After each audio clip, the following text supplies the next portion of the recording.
National Weather Service in Mount Holly, New Jersey has issued a severe thunderstorm warning for southern Gloucester County in southern New Jersey, central Newcastle County in northern Delaware, northern Salem County in southern New Jersey, until 8:45 a.m.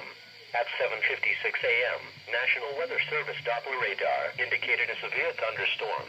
The storm was near Delaware City, moving east at 35 miles per hour. This storm is capable of producing damaging winds in excess of 60 miles per hour.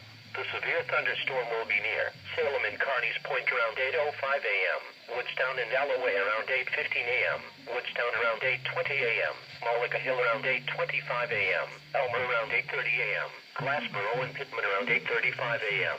Severe thunderstorms produce winds of more than 57 miles per hour, or hail 1 inch or larger.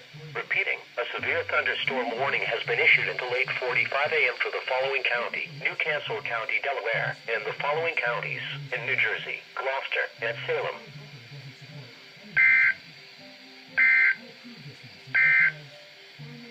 The following